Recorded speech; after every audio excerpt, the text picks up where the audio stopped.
කොහොමද ඔයාට 2009 ජූනි මාසේ 28 වෙනිදා හරියටම දවල් 12ට එංගලන්තයේ කේම්බ්‍රිජ් විශ්වවිද්‍යාලය ඇතුලේ හරි අපූර්ව සිද්ධියක් සිද්ධ වෙනවා. ඔයා අහලා ඇති ස්ටීවන් හෝකින්ස් මහත්මයා ගැන. අපි සියවසේ විද්‍යාඥයා විදියට සලකන්නේ එතුමානේ. මේ ස්ටීවන් හෝකින්ස් මහත්මයයි එයාගේ ගෝල බාලයෝ එකතු වෙලා දිවා භෝජන සංග්‍රහයක් ලෑස්ති කරනවා. මේ දිවා භෝජන සංග්‍රහයට එන්න කියලා මෙයාලා ආරාධනා පත්‍රය යවන්නේ කාල යාත්‍රිකයට නැත්තම් ටයිම් ට්‍රැවලර්ට.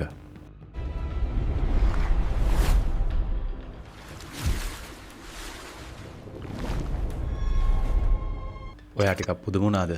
ඔව් එහෙම සිද්ධියක් සිද්ධ වෙලා තියෙනවා. මේ අය ටයිම් ට්‍රැවලර්ස්ලා නැත්තම් කාල යාත්‍රිකයන්ට දිවා භෝජන සංග්‍රහයකට එන්න කියලා ආරාධනා කරනවා. කවුද? ස්ටීවන් හෝකින්ස් මහත්මයා. ඕක සිද්ධ වෙන්නේ මං කියවනේ අර 2009 අවුරුද්දේ කියලා. මේ කට්ටිය ඔය ලන්ච් එක නැත්තම් දිවා භෝජන සංග්‍රහය ලෑස්ති කරලා මුලින්ම ස්ටීවන් හෝකින්ස් මහත්තයා ඉස්සෙල්ලාම ඕකේ තියෙන කෑම ටික කනවා. ඒ තියෙන බීම බීලා ඔය ෂැම්පේන් වයින් ඒ වගේ බොහොම අනර්ග කෑම වේලක් කියලා තමයි සඳහන් වෙන්නේ. ස්ටීවන් හෝකින්ස් මහත්තයා ඉස්සෙල්ලාම ඔය ලන්ච් එක ඇවිල්ලා එයා භුක්ති විඳිනවා. එයා ඒ කෑම ටික කනවා. කාලා ඉවර වෙලා තමයි කාල යාත්‍රිකයන්ට නැත්තම් ටයිම් ට්‍රැවලට ආරාධනා පත්‍රයක් යවන්නේ. ඒකටත් එක හේතුවක් තියෙනවා. මොකද දැන් ඔය භෝජන සංග්‍රහය මුලින්ම ලෑස්ති කරලා ඒක භුක්ති විඳින්නේ නැතුව මෙයා ආරාධනා පත්‍රයක් පිටත් කරලා යවුවනම් ඒ වර්තමාන සමාජයේ විස්තරේ දන්න කවුරු හරි කෙනෙක් කාල යාත්‍රිකයෙක් විදිහට එන්න පුළුවන්නේ. ඔය සිද්ධිය වළක්වන්න නැත්තම් ඒක නැති කරන්න තමයි ඉස්සරළම හෝකින්ස් මහත්මයා මේ කෑම වේල භුක්ති විඳින්නේ. ඒක භුක්ති විඳලා ඉවර වෙලා තමයි මෙයා ආරාධනා පත්‍රය කාල යාත්‍රිකයාට යොමු කරන්නේ. එයා කියනවා මේ ආරාධනාව සියලුම කාල යාත්‍රිකයන් වෙතටයි. ඔයාලා 2009 ජූනි මාසේ 28 වෙනිදා හරියටම දවල් 12ට කේම්බ්‍රිජ් විශ්වවිද්‍යාලයට එන්න මම ඔබ වෙනුවෙන් කෑම වේලක් සූදානම් කරලා තියෙන්නේ කියලා. ඔහොම කියලා හෝකින්ස් මහත්මයා පැයකට වඩා වැඩි කාලයක් බලාගෙන ඉන්නවා. ඔයා හිතන්නේ කාල යාත්‍රිකයා එන්නේ නැති කියලාද? එයා ආවද නැද්ද කියන විස්තරය දැනගන්න කලින් අපි බලමු ඉස්සෙල්ලාම ඇයි හෝකින්ස් මහත්මයා මේ කෑම අනුභව කරේ කියලා. මෙයා මේක අනුභව කරලා ඉවර වෙලා ආරාධනා පත්‍රය පිටත් කරේ. මොකද කාලය හරහා ගමන් කරන මිනිස්සෙකුට අනාගතයේ ඉඳලා අතීතයට එන්න පුළුවන්. මොකද ඕක දැන් අනුභව කරන්න කලින් ওই ප්‍රශ්නේ මෙයා කිව්වනම් ඒ වර්තමාන සමාජයේ කෙනෙක් මම තමයි ටයිම් ට්‍රැවල් කියලා යනවනේ උතෙන්ට. මෙයා ඉස්සෙල්ලම කැම ටික කාලය ඉවර වෙලා තමයි ආරාධනා පත්‍රය යොමු කරන්නේ ටයිම් ට්‍රැවල් එන්න මම දෙක ලන්ච් එකක් ගන්න කියලා. එහෙනම් ඉතින් අනාගතයේ ඉන්න කෙනෙකුට කාලය හරහා ආපහු වෙන්න පුළුවන්නේ. හෝකින්ස් මහත්මයා පැයකට වඩා වැඩි කාලයක් ඒ දිවා භෝජන සංග්‍රහය ලෑස්ති කරපු තැන බලාගෙන ඉන්නවා. ඒත් කිසිම කාල යාත්‍රිකයෙක් ආවේ නැහැ. එතුමා කියනවා අඩුම තරමේ මම එක්කෙනෙක් හරි එයි කියලා බලාපොරොත්තු වුණා කියලා. ඒ වුණාට කිසිම කෙනෙක් ආවේ නැහැ. ඒක සමහර විට වුන්ට පණිවිඩය ලැබිලා වුන් ආවේ නැද්ද කියලා හරි නැත්තම් වර්තමානයේ ඉඳලා අනාගතයට යෑම කෙසේ වෙතත් අනාගතයේ ඉඳලා ආපහු අතීතයට පැමිණීමේ අර ටයිම් ස්ලිප් එක නැත්තම් ඔය කාලය හැකිලීම නැත්තම් ඔය ඒ කාල දොරටුව හොයාගන්න බැරුවද එහෙම කියලා එයා ලොකු මතයක් උතන ඉදිරිපත් කරනවා. ඔයාට පැහැදිලි වෙන්නේ නැති මම මේ කියපු කතාව කාල යාත්‍රිකයෝ නැත්තම් මේ ටයිම් ට්‍රැවලර්ස්ලා කියන කතාව අතීතයේ ඉඳලම අපිත් එක්ක ඕක හැදීගෙන එන කතාවක් නේ. සමහරු කියනවා මේ දේවල් අනාගතයේ ඉඳලා ආපු මිනිස්සු වෙනස් කරා කියලා නැත්තම් අතීතයේ ඉඳලා ආපු කට්ටිය මේ දේවල් වෙනස් කරා කියනවා. ඔතෙන්ට එයාලා උදාහරණයක් පෙන්නනවා. මොකද ලියනාඩෝ ඩාවින්චි හෙලිකොප්ටරයක් අඳින්නේ කොහොමද කියලා මේ විස්තරේ යද්දි එයාලා කියන්නේ අනාගතයෙන් ආපු මිනිස්සු තමයි ලියනාඩෝ ඩාවින්චිට මේ හෙලිකොප්ටරයේ දල සටහන් දුන්නේ කියලා. ඒකනේ ඉතින් ලියනාඩෝ ඩාවින්චි ඒ කාලේ 1700 ගණන් වලදී වගේ හෙලිකොප්ටරයක රූපයක් අඳින්නේ. ඊට පස්සේ දැන් ඔය ටයිම් ස්ලිප් එක ඒ කාලය හැකිලීම එතකොට ඔය මේ කාල විකෘති වීම ඒ වගේ දේවල් අපට අර බොරුයි කියලා අත්හැරලා දාන්න බෑනේ. දැන් මේ ස්ටීවන් හෝකින්ස් මහත්මයා කියන්නේ සම්පූර්ණයෙන් මේ සියවසේ විද්‍යාඥයා කියලා අපි කියන්නේ ශ්‍රේෂ්ඨ භෞතික විද්‍යාඥයෙක්නේ. කළු කුහර සම්බන්ධ න්‍යාය ලෝකෙට ඉදිරිපත් කරේ එතුමානේ. මෙතුමාගේ හරි ලස්සන පොතක් තියෙනවා Brief Answers for Big Questions කියලා. මම මේ පොතේ තියෙන විස්තර ගැන ඕනනම් ඔයාලට ඉස්සරහට අරගෙන එන්නම්. ඒකේ මේ අපි සාකච්ඡා කරන ඔය ගමයා ටීවී එකේ එහෙම අපි කතා කරන ගොඩක් දේවල් වලට එතනදී උත්තර තියෙනවා. ඒ කියන්නේ මේ දෙවියන් විසින් ලෝකය මැව්වාද නැත්නම් ඔය කවුරු හරි බලවේගයක් විසින් මේ දේවල් පාලනය වෙනවද කියලා ස්ටීවන් හෝකින්ස් මහත්මයාගේ මතය අනුව එතුමා ඒක පැහැදිලි කරලා තියෙනවා. ඒ ගැන වෙනම වැඩසටහනක් මම අරගෙන එන්නම්.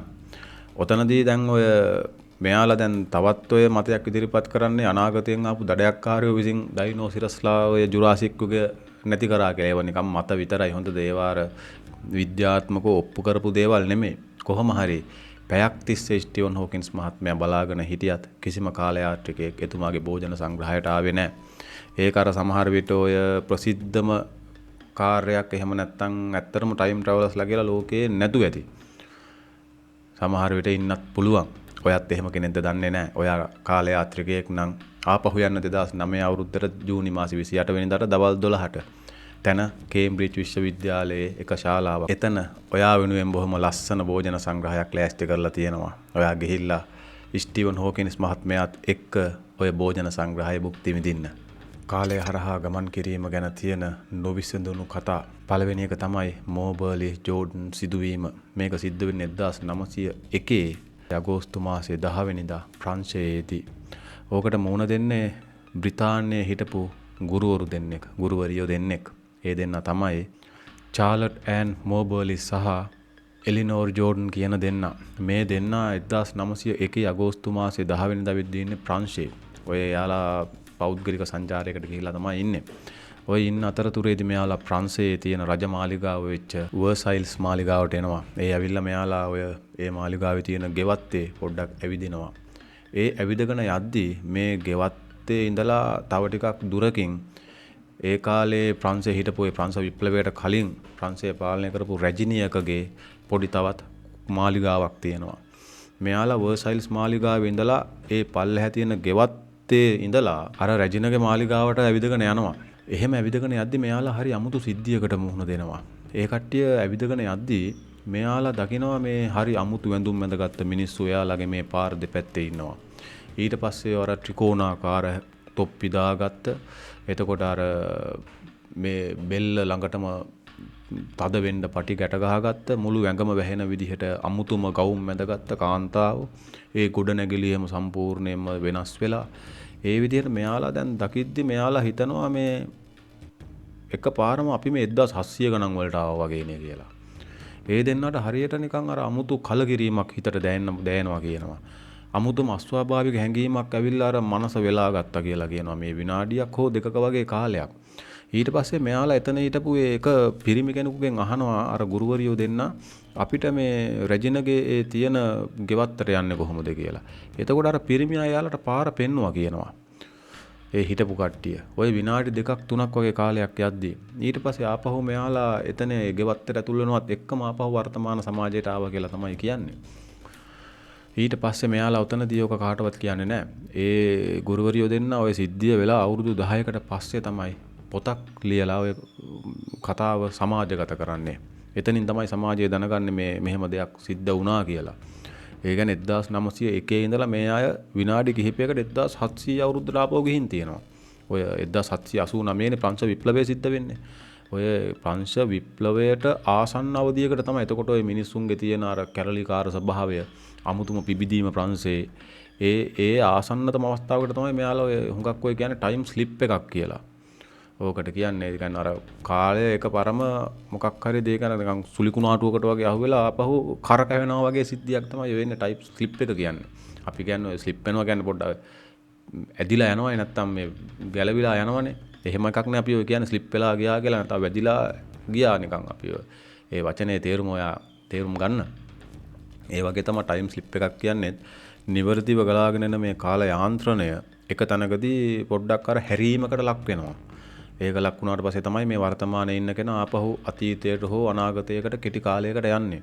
ආපහු ඕක කරගිලා නැවත අපි මේ ගලාගෙන යන මේ යාන්ත්‍රණයට ආපහු වැටෙනවා නිකන් අර මේ ගඟක් දිගේ ගහගෙන යනවා. ඒ ගිහිල්ලා පොඩ්ඩක් අර අතුරු පාරකට ආපහු ඔය ඇල පාරකට ගියා ආයෙ කරකිලා මේ ගඟටම එනවා. ඒ වගේ සිද්ධියක් තමයි. ඕවා ඉතින් අර විශ්ලේෂණාත්මකවම බලද්දී ඒක අර දෙන්නේ එකපාර මොන දීපත් දැකීමක් හින්දා මනෝවිකාරයක් කියලා කියන්න බෑ. කොහොම හරි ওই සිද්ධිය අදටත් අභිරහසක්. හුඟක් අය කියන්නේ මෙයාලා කාල ස්ලිප් එකක ටයිම් ස්ලිප් එකකට අහු වෙලා විනාඩි කිහිපයකට අතීතයට ගිහින් ආපහු වර්තමාන සමාජයට ආවා කියලා තමයි කියන්නේ. දෙවනි සිදුවීම තමයි ගොඩාඩ් සිදුවීම. මේක සිද්ධ වෙන්නේ 1935 අවුරුද්දේදී. එංගලන්තේ හිටපු සටන් ගුවන් නියමයෙක් නැත්තම් ෆයිටර් පයිලට් කෙනෙක් තමයි වික්ටර් ගොඩාඩ් කියන්නේ. මෙයා ස්කොට්ලන්තයේ ඉඳලා එංගලන්තයට ගුවන් ගමනක් එන්න පිටත් වෙනවා. ඔය එන මාර්ගයේ අතරමඟ තියෙනවා අත්හැරලා දමාපු ගුවන් තොටුපළක්. ඒක ඉතින් ඔය අර වල් බිහි වෙලා කැලේ වැවිලා හරක් ඔය කට්ටිය සත්තු තමයි ඔක ඉතින් තනකොළ කකා ඉන්නේ. අත්හැරලා දාපු ගුවන් තොටුපළක්. මොකද අර ඒ කාලේ ඉතින් මේ කාලේ වගේ ලොකු ගුවන් යාන නෙමෙයිනේ තිබුණේ. ස්පීඩ් ෆයර් මෙසේජ් මීට් ඒ වගේ අර හොටේ කරගෙන ප්ලේන් නේ තිබුණේ අපි කියන භාෂාවෙන් කියනවනම්. ඒ ගුවන් යානානේ කොහොම හරි මෙයා එයාගේ ඔය බිප්ලේන් එක කියලා කියන්නේ බිප්ලේන් එකකින් මෙයා එද්දී කොහොම හරි මෙයාගේ ගුවන් යානේ තිබිලා තියෙන්නේ අර අත්හැරලා දාපු ගුවන් තොටුපළට ඉහළින්. ඔය ඒ හරහා මෙයා යද්දින් එතනදී මෙයා ලොකු කුණාටුවකට මැදි වෙනවා.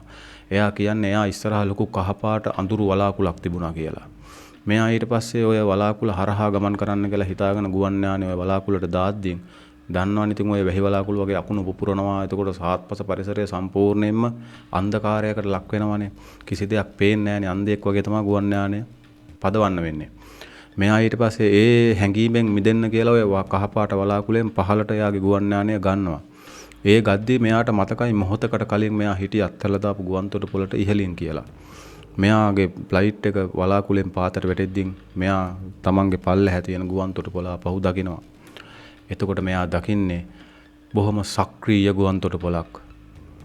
කහපාට ගාපු ප්ලේන් නිල් පාට ඇඳගත්ත මැකෑනික්ලා ඒ වගේ කට්ටිය එක්ක බොහොම අර යුද්ධයකට ගුවන් යානා සහ ගුවන් නියමුවන් පුහුණු කරන බොහොම කාර්යබහුල ගුවන් තොටුපළක් තමයි මෙයා දකින්නේ. ඒ වුණාට විනාඩි කිහිපයකට කලින් එතන තිබුණේ අත්හැරලා දාපු ගුවන් තොටුපළක්.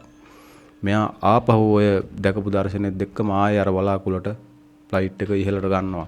ඊට පස්සේ මෙයා ඒ වලාකුළේ ඉඳලා කුණාටුවත් මග ඇරලා එයාගේ ගමනාන්තයට යනවා. ඒ වුණාට ඉතින් මෙයා ඔය කාලේ වෙද්දී දැන් ඔය 1935 අවුරුද්ද වෙද්දී ගුවන් යානාවල කහපාට ගාලා තිබුණෙත් නෑ. ඉංජිනේරු නැත්තම් මැකෑනික්ලා ඒ නිල් පාට ඕවරෝල් ඇඳගෙන හිටියෙත් නෑ. එයාලට වෙනම ආවේනික විච්ච නිල ඇඳුම් ගුවන් යානා වර්ණ තිබුණා. ඊට පස්සේ 1939 දී දෙවන ලෝක යුද්ධය පටන් ගන්නවානේ. ඔය ලෝක යුද්ධය පටන් ගත්තත් හරි අර අත්හැරලා දාලා තිබුණු ස්කොට්ලන්තයේ ගුවන් තොටුපළ සක්‍රිය වුණා. අර 1935 දැකපු කතන්දරේ 1939 වෙද්දී සක්‍රිය වුණා.